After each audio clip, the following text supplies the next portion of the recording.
धर्म में क्यों लोगों को दफनाया जाता है? क्यों हिंदुओं की तरह इनका दाह संस्कार नहीं होता? आखिर क्यों मांसाहार खाना इनके लिए इतना जरूरी होता है?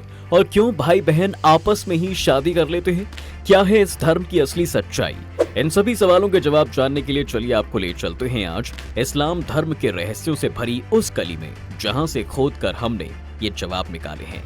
सबसे पहले जानते हैं मित्रों की आखिर इस्लाम धर्म आया कहां से। दरअसल इस सवाल का जवाब जानने के लिए हमें रामायण की एक कथा पर गौर करना होगा।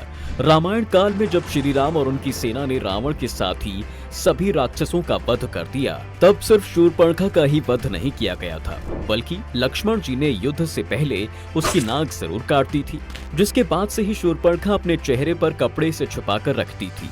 रावण की मृत्यु के बाद शूर्पणखा राक्षसों के गुरु शुक्राचार्य के पास चली गई और जंगल में उन्हीं के आश्रम में रहने लगी।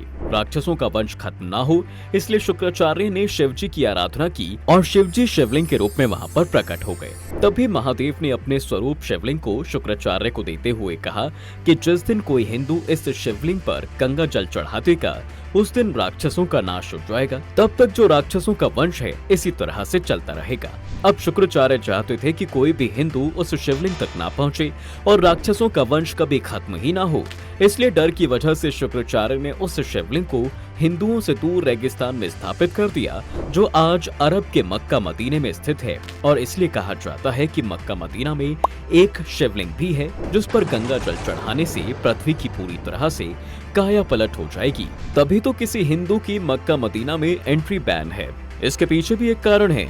असल में ऐसा कहा जाता है कि अगर कोई भी हिंदू मक्का मदीना में इस शिवलिंग पर गंगा जल डालेगा तो शूर्पणखा के वंशों की पूरी तरह से विनाश हो जाएगा। अच्छा, बात करते हैं दोस्तों शूर्पणखा के वंशजों में महिला मुंह क्यों ढकती है।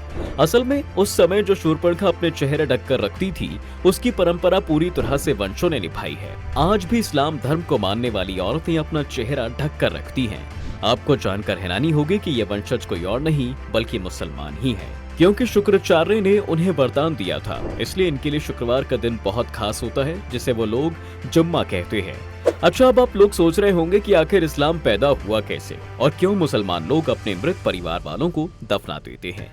असल में मित्रों, इस्लाम धर्म की जिन्होंने